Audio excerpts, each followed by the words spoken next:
What would it be like to actually feel the moment that you were trying so hard to create?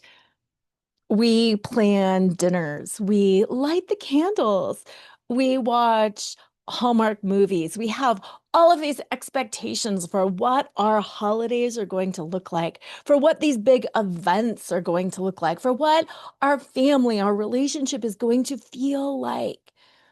And then we chase those moments. We chase the kind of rush that we see on screen. And then we're disappointed when our holidays, when our events, when our families don't turn out the way that we wanted them to be. The truth?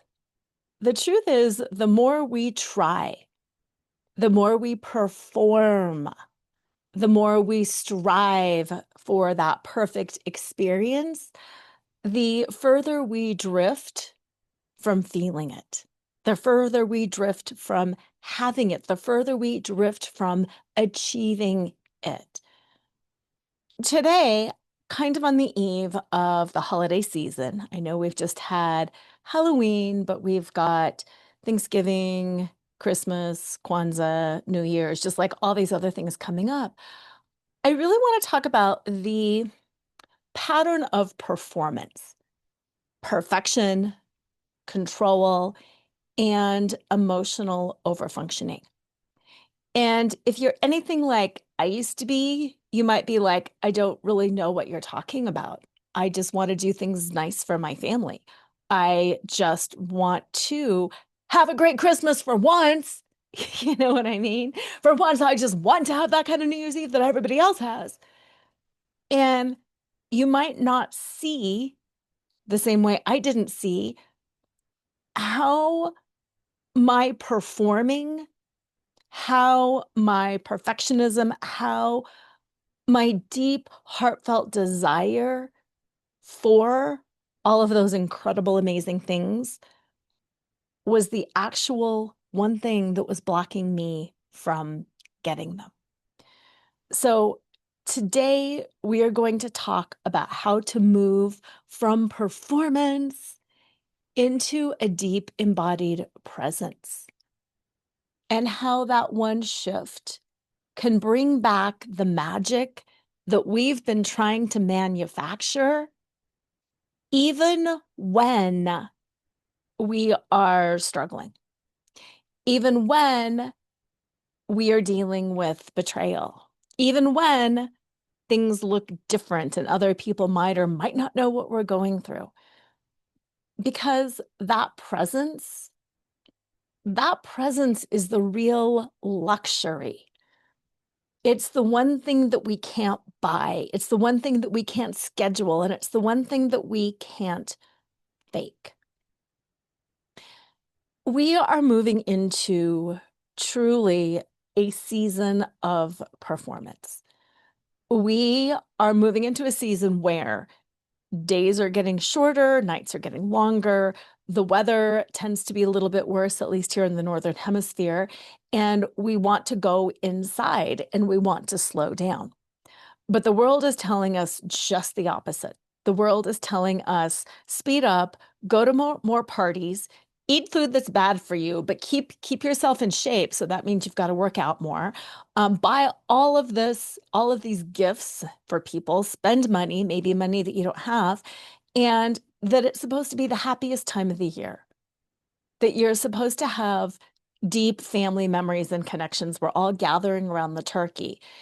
We don't talk a lot about the fact that a lot of families are dysfunctional and have dysfunction, and that it can be stressful to gather around and to pretend that things are okay or to really enjoy each other's company.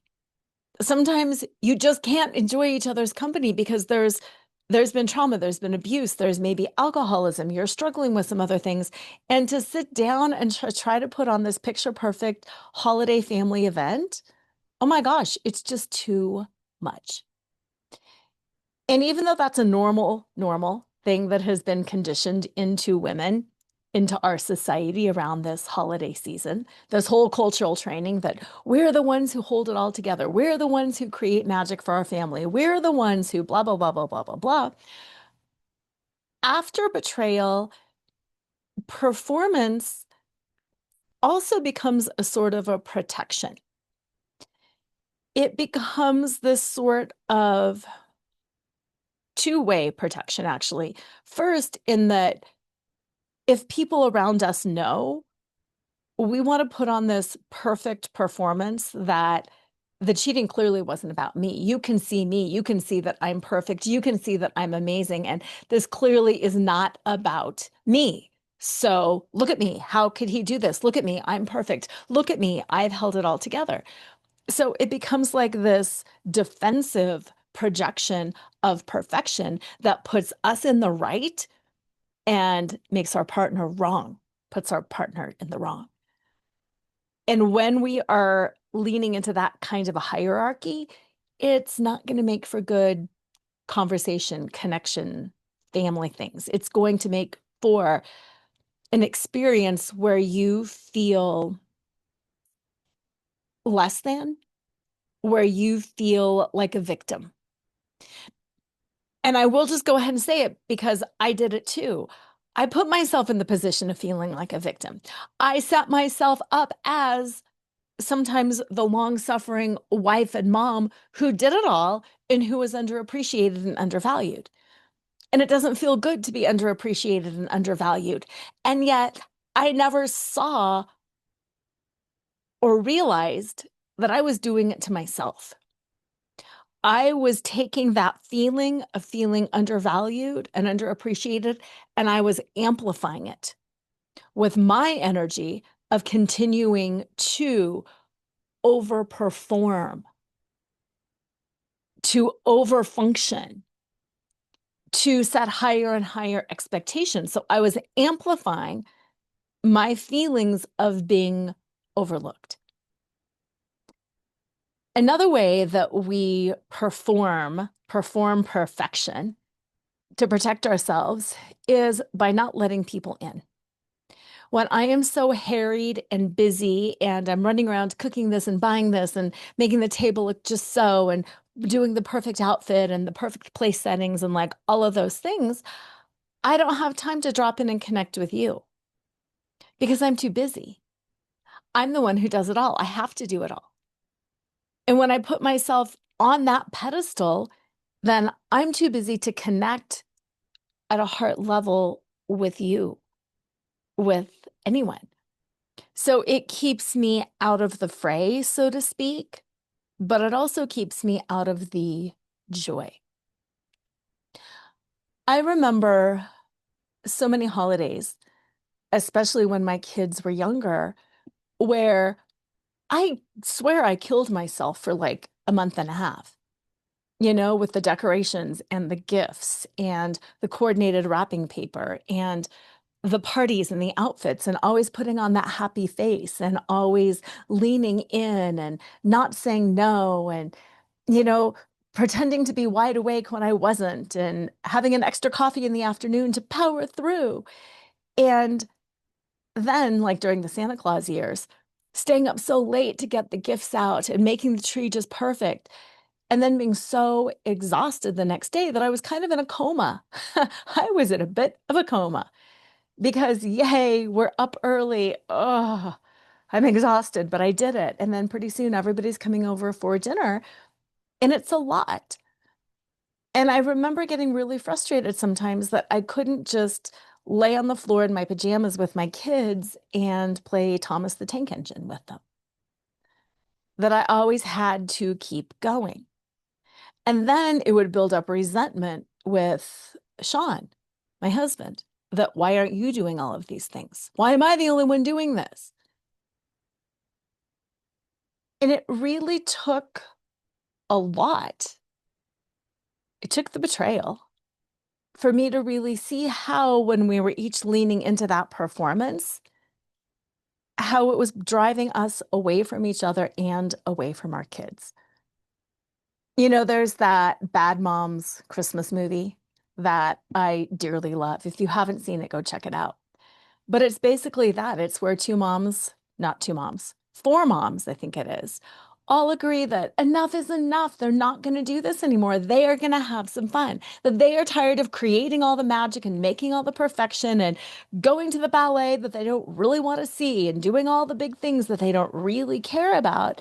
And that they're sacrificing the time and the connection and the love and the joy for show.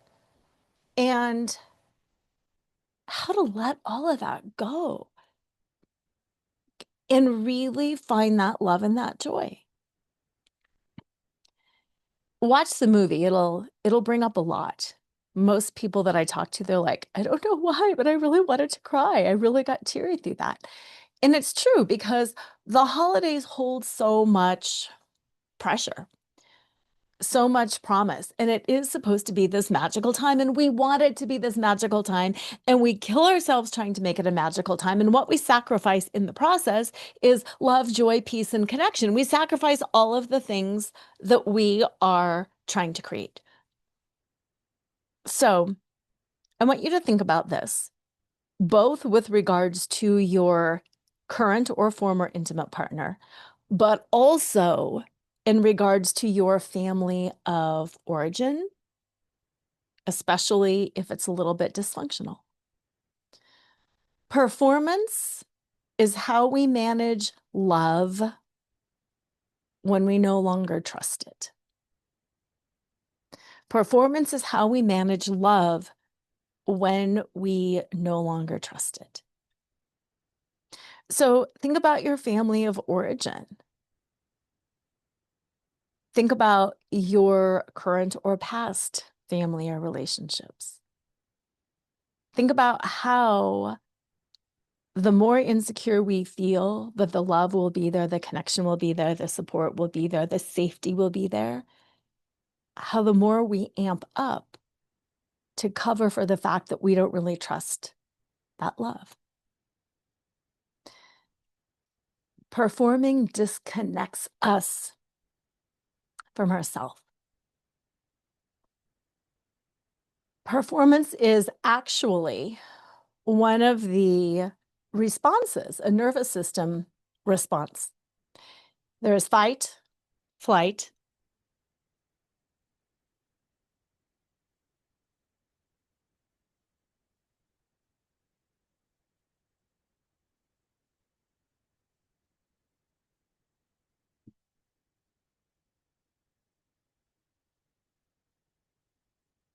Performance is more than just a woman's cultural response to creating a magical holiday season.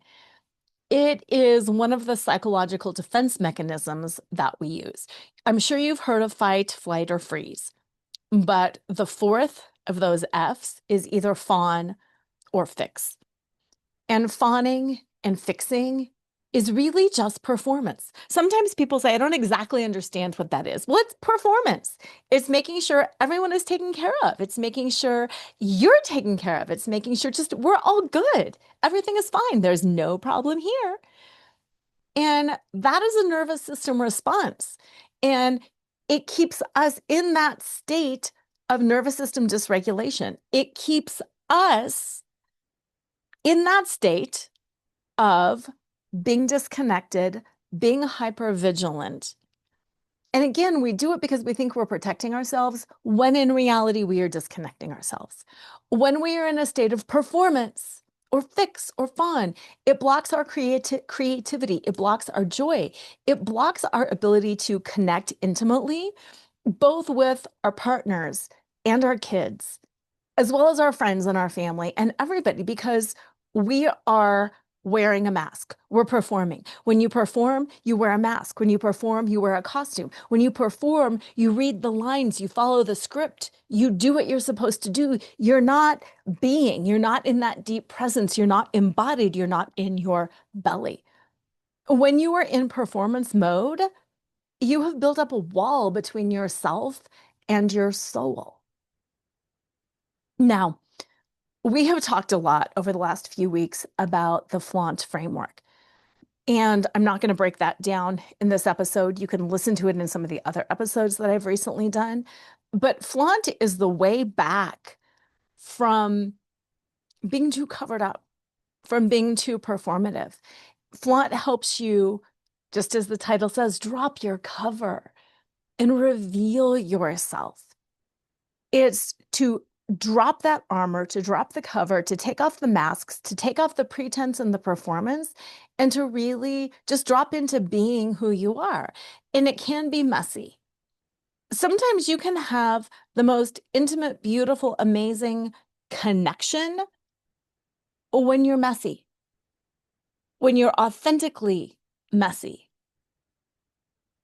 And that's what I want to invite you into this season, because something really remarkable happens when you stop performing, when you stop trying so hard, when you stop seeking to please not only other people, but like weirdly seeking to please this vision of what you're holding up in your head.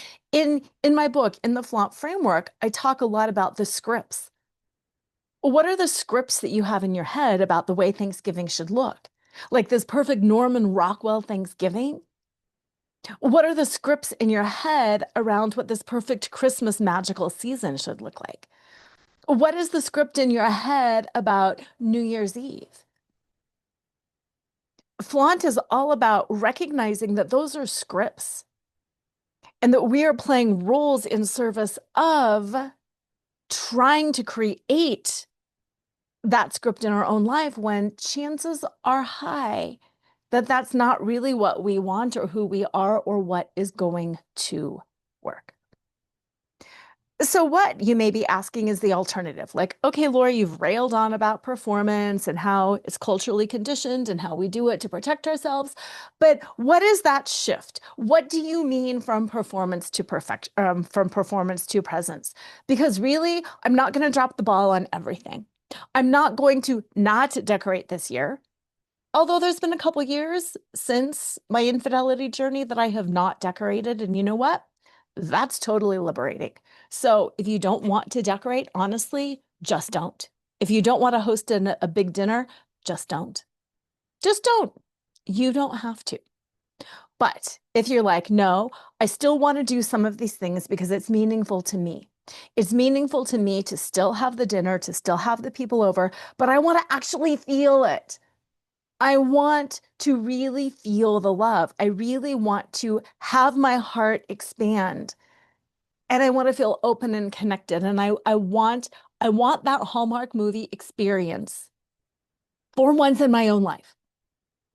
That's what we're going to talk about right now. That's what we're going to move into, is how to shift from performance to presence. Okay. Here is what you do to start. You have to start by feeling it. And you might be saying, but I don't know what it's like. I haven't been there. And what I'm going to say is, yes, you do. You've watched the movies that make you go, oh, you've watched that. So what does it feel like? What is your end goal? Because we have to begin with the end in mind. What is it that you want to feel? And I'm going to challenge you to break this down, because it's not, I want to see my children's eyes shining and my husband, da da da da da, wrapping his arms around me and standing there with a beautiful necklace, blah, blah, blah, blah, blah. No, I'm talking about, how do you want to feel? How do you feel when those big glorious moments happen in movies? How do you feel at the end of It's a Wonderful Life? How do you feel? Start with your body. Where do you feel that? Is it like a warm glowing around your heart? Is it like down your back, a softening? Is it in your belly? Where do you feel it? What is your favorite holiday movie? And how do you feel? The other day I was in a store and they were playing some Christmas carols. And it got me a really festive feeling. And to me, festive feels kind of bubbly and exciting. It feels like expectation. It energizes me. It puts me back into that mode of feeling like a kid. What does presence feel like to you? What does presents, what does holiday magic feel like to you? And now I want you to think, in the past, where were you striving to create those perfect moments instead of allowing the real ones to unfold? Where were you striving to create the perfect moment instead of allowing the real ones to unfold? Just notice. No blame, no shame, no judgment. Just notice. And I want you to pause. And if you can, put your hand over your heart or on your belly. Breathe into that feeling, whether it's bubbly or warm or cherished or whatever it is. And ask yourself, what am I trying to prove? When I perform, what am I trying to prove? Is this about worthiness? Is this about love? Is this about being good enough? Is this you trying to justify receiving? What am I trying to prove? Take a breath. And I want you to go back to a time where you realized it was safer to perform than it was to be in that state of grounded presence.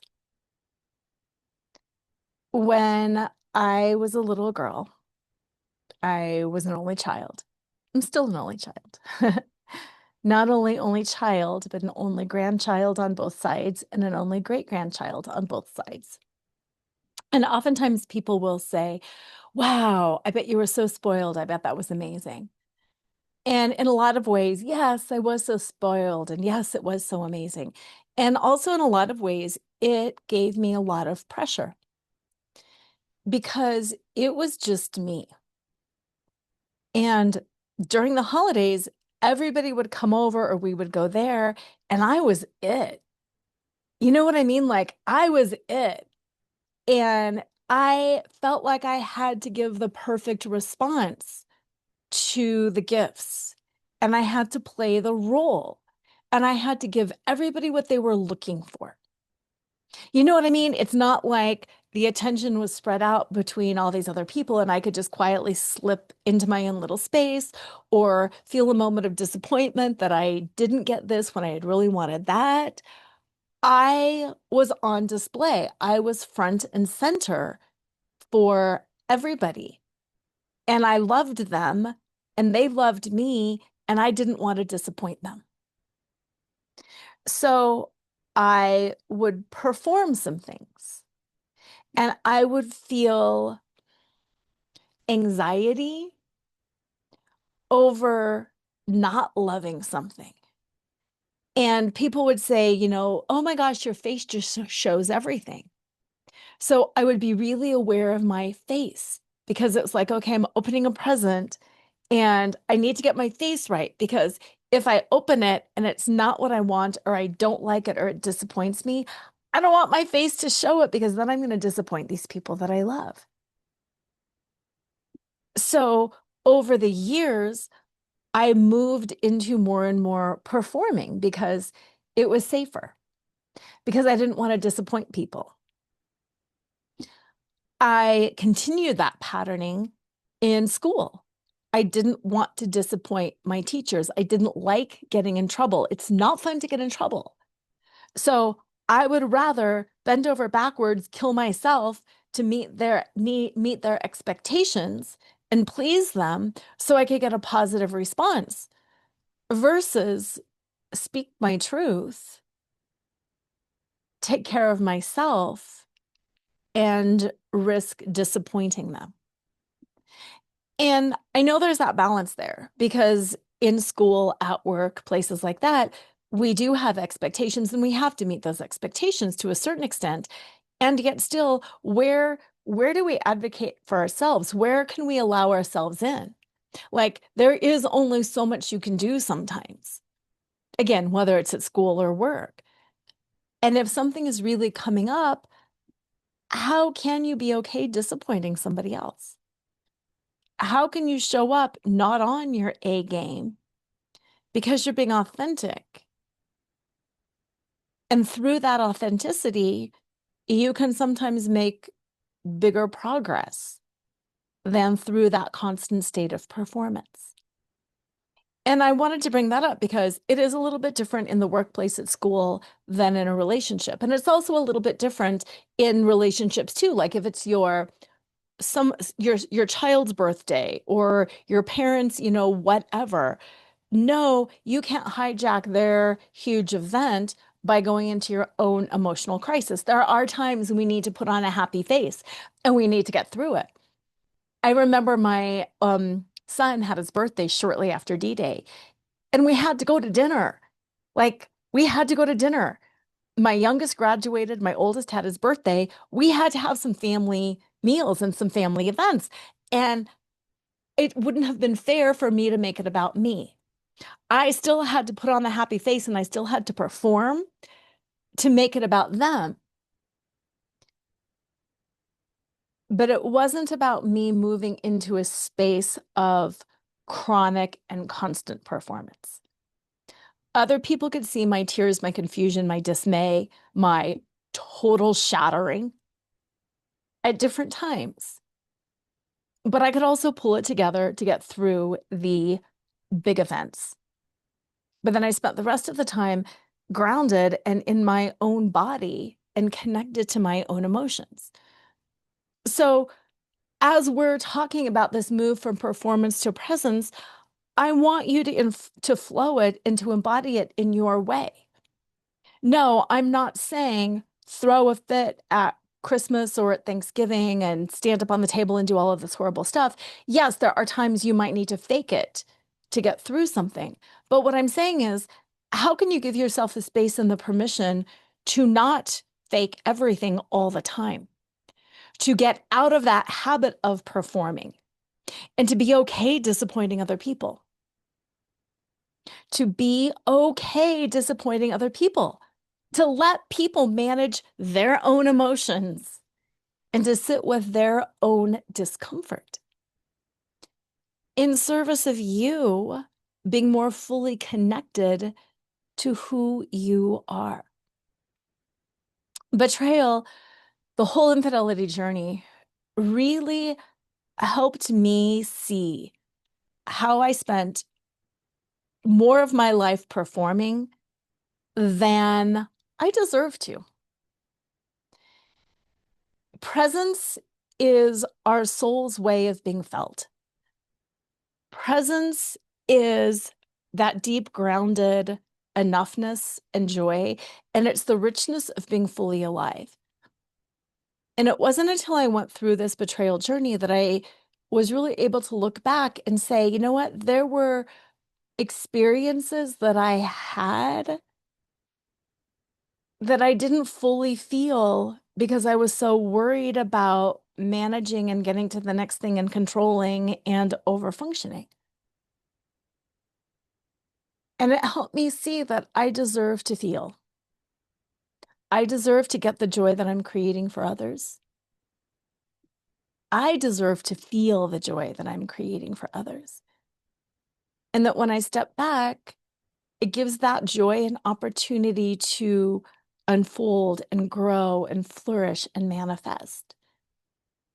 And that is the real holiday magic, the kind of magic that you can feel, the kind of joy that brings you to your heart, to your belly, to your shoulders,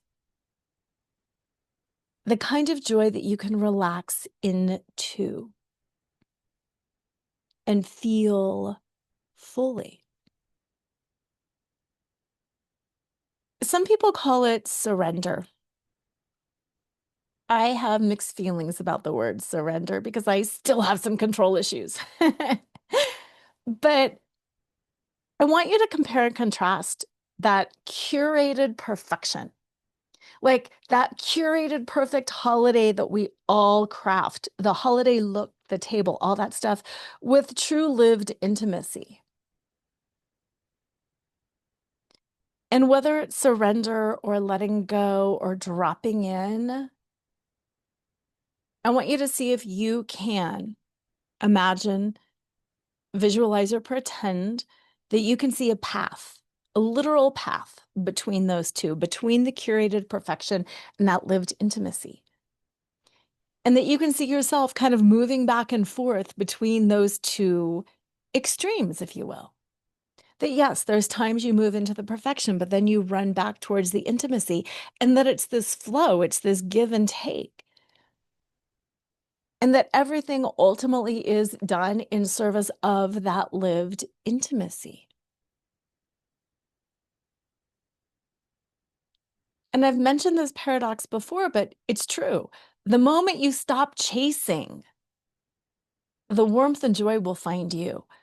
The moment you stop directing and curating, all of that happiness and that lived experience will find you. It sounds cheesy in a way, but we all have had the experience where we've lost somebody that we've loved, or we miss out on an experience and then we have regret. Why didn't I do this? I wish I could just have one more season, or I wish I hadn't have let this happen, or I wish. And yet still, we can say that. Like, I just wish I could have had one more conversation, one more holiday, one more time. But then when we're presented the opportunity to really drop in and go deep with somebody, how often do we cut that short? Oh, I can't have lunch with you right now. I've got so much to do. Listen, I need to get off the phone because I have just got to get this taken care of. So it's again, it's that paradox. We get it and we know it, and we've had those regrets and we've had those experiences. And then when the opportunity comes up to drop in and really go deep and spend quality time with somebody, we shut it down. This year, I want you to let peace come to you. This year, I want you to move in to whatever you want to call it, the surrender or the peace or the presence, but I want you to magnetize it to you. I don't want you to chase anything. I want you to stop, drop, the fire thing, stop, drop, and roll. We're going to stop. We're going to drop in and we're going to roll around in the juicy goodness that is our life and our relationships. This year, we are going to let peace come to us. This year, we are going to receive that kind of joy.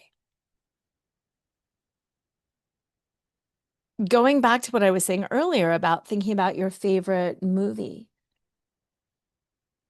your picture perfect postcard experience. I want you to hold that feeling, not the details, not the sparkly eye or the diamond necklace, but the feeling in your body. Move your head over your shoulders. Move your shoulders over your hips. Balance your weight left to right. And I want you to feel that feeling inside of you growing and expanding. And I want you to use that feeling as the beacon to pull in, to magnetize experiences that will amplify that feeling for you. Just in the same way I talked about how we can amplify negative feelings, how we can amplify the feeling of being overlooked or underappreciated.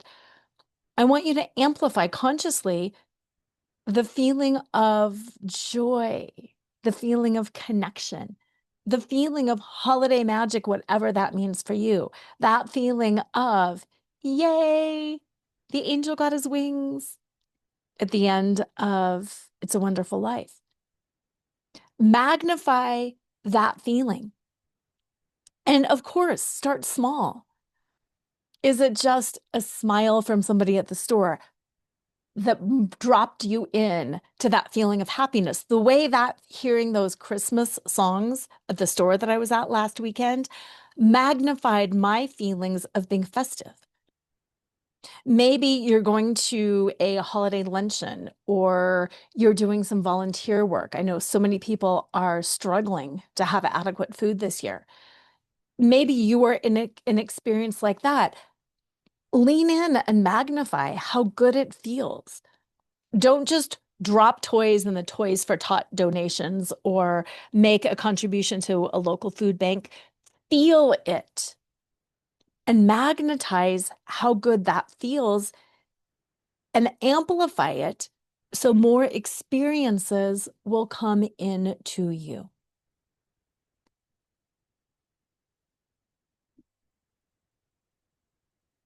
Your joy has not been stolen by betrayal.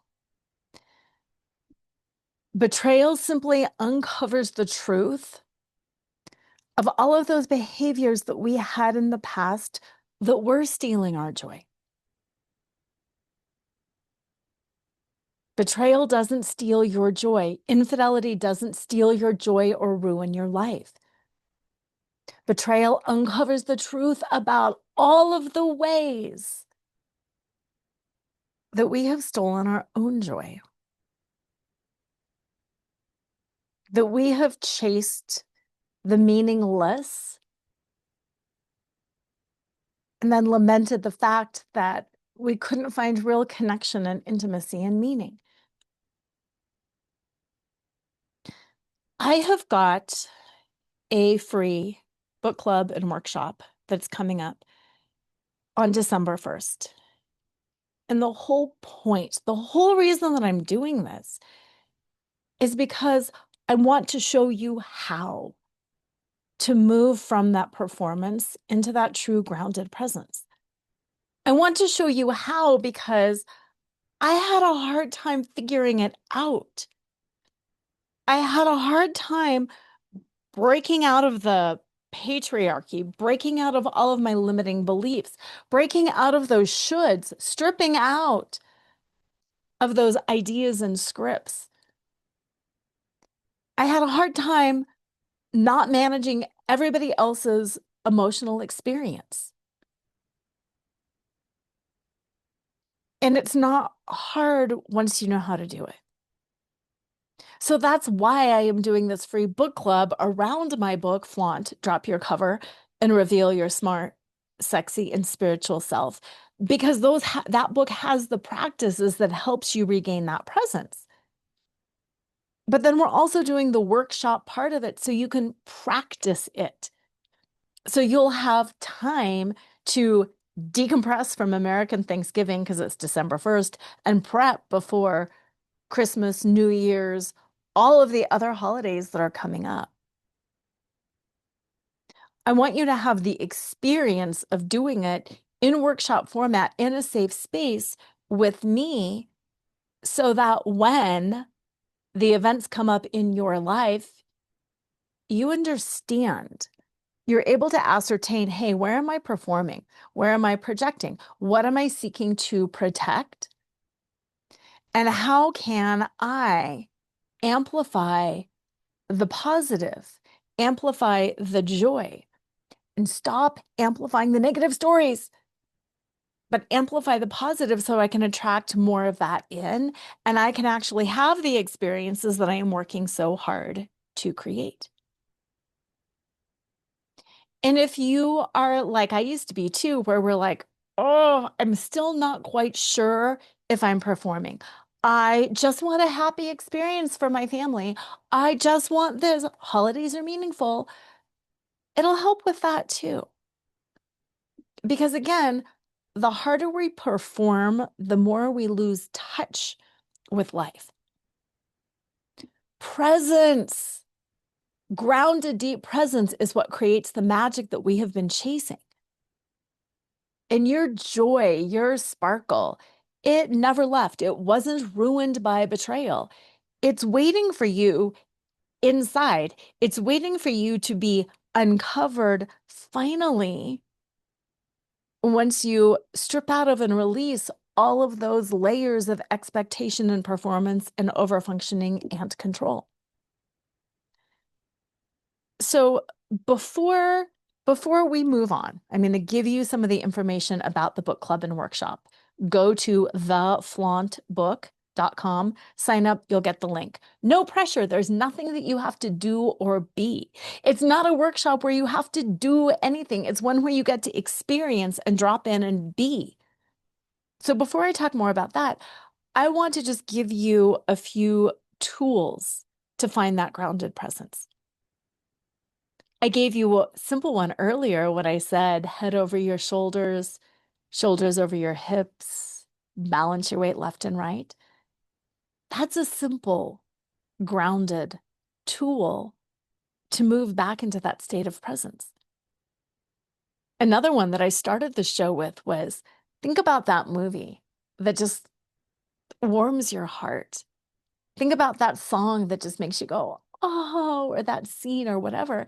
Feel that feeling. Not the details of the scene, but the feeling that that creates, and bring that feeling up in your body. That was a great tool for presence. And here's another one. I want you to sit or stand wherever is comfortable for you. And I just want you to imagine or pretend that energy is coming out of your throat,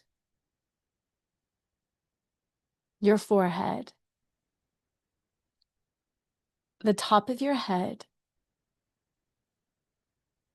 the sides of your head above each ear, the back of your head, the back of your neck, and feel the energy come out simultaneously at the front of the heart, the back of the heart, and both sides of the heart. So from the heart up, you've got radiance, 360 degrees all around you. That radiance is your presence. That radiance is the antenna. It's the transceiver. It both sends out and receives in that which you attract. If you are sending out peace, magic, warmy, yummy feelings, this presence will pick up those feelings and bring them back to you. Send and receive heart, throat, all around the head.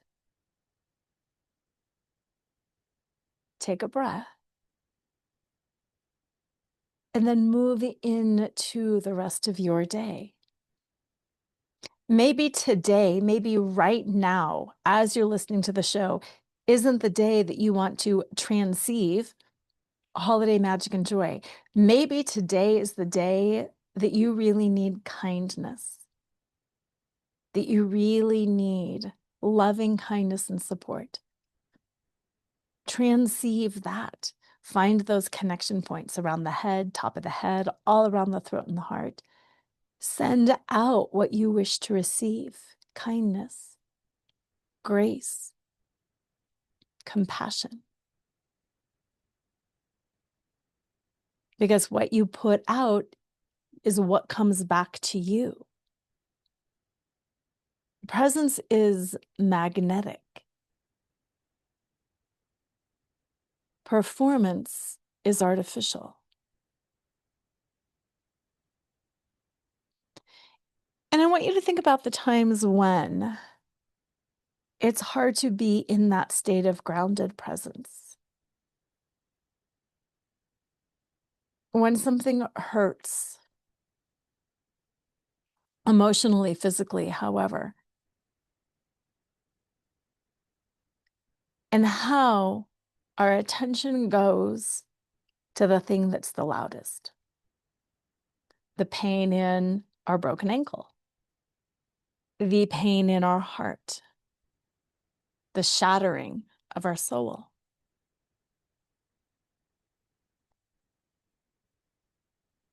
And yet still, we can have that pain, that shattering, that grief, that rage. And we can still have presence and positive expectation and softness. We can be in a body that has a physical pain. We can be in a heart that feels shattered. We can be in a mind that feels broken and confused. We can be in a body that is racked with grief or rage. Whatever it is that you're feeling, just be with that emotion for a bit. Be with it and feel the deep presence of that emotion. Feel the support of your body within itself. My favorite presence tool or presence practice is using the body to do what it is that I need emotionally. So if I need support,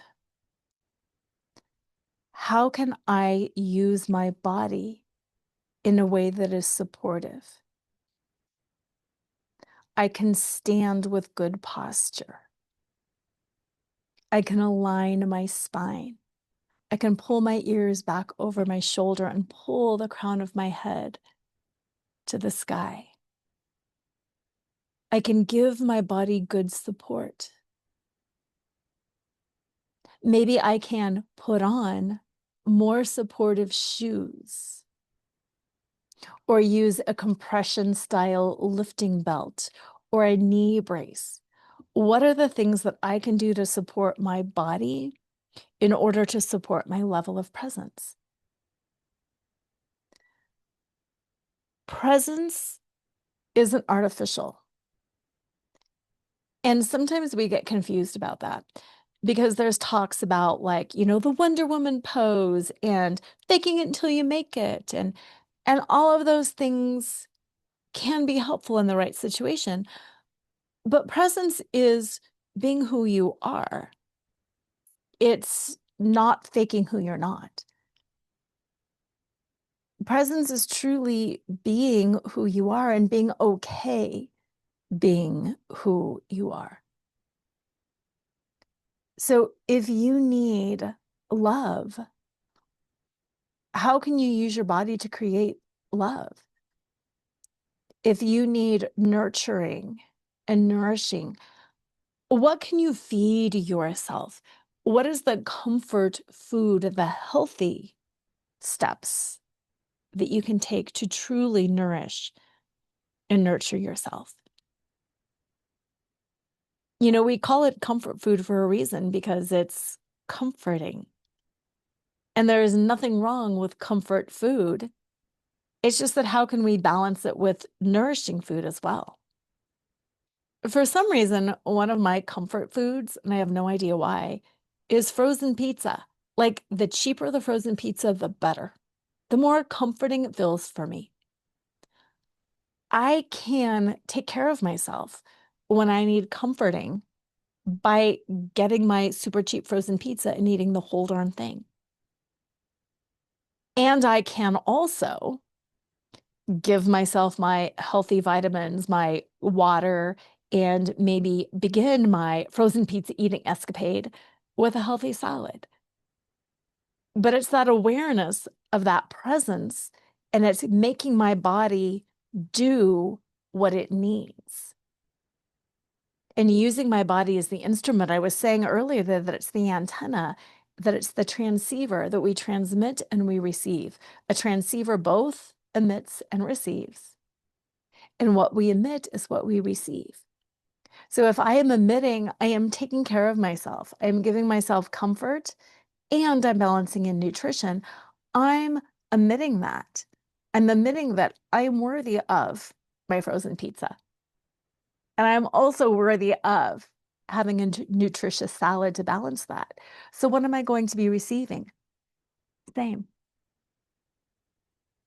When I stand up tall, when I have good posture, when I take a walk, when I take a break, when I break away from the never-ending emails or whatever it is, what am I transmitting out there? That I'm worth this. I'm worthy of the time away. I am worthy of a workout or whatever it is. So what do I receive? I receive more time. If I take time, I'll receive more time. Especially at the holidays, I think people sometimes freak out around that. I don't have time to do all of this. If you're admitting that I don't have time, you're going to get back less time. Start every day, and I do mean start every day, just with a moment, a breath, a meditation of gratitude. My Rise and Rain program includes daily 3-minute meditations and/or daily 1-minute journal prompts. I give you the prompts. I give you the meditation. You choose what to do. It doesn't matter what you do. It doesn't matter if you do all the journal prompts and then do all the meditations. It doesn't matter if you shift them back and forth. It doesn't matter if you add in some of your own things. What matters is creating the habit of starting each day in that place of presence. Starting in the place of presence, of focus, of emitting the energy that I have time for peace. I have time for clarity. I have time for self-reflection, because then guess what you get back? Peace, clarity, and time for self-reflection. The holidays are coming. Don't let performance steal your joy. Learn how to drop into a sense of grounded presence. Learn how to emit exactly what you want to receive. And this year, maybe for the first time ever, you can experience a true different kind of holiday magic. Join me on December 1st for my free book club and workshop. Go to theflauntbook.com and sign up. It's free. You don't have to have the book completed. Just grab the book so you can use the exercises and do some reading, but no, you don't have to be quote unquote perfect. Just show up in that state of presence. Join me for this Flaunt holiday reset. You will be so glad that you did. Because remember, betrayal doesn't destroy you. It reveals you. And when you can move from performance to that deep grounded presence, you too can finally experience the magic that you have been trying to create all along. Have an amazing week. I can't wait to see you live on Zoom, theflauntbook.com. And always remember to flaunt exactly who you are, because who you are is always more than enough.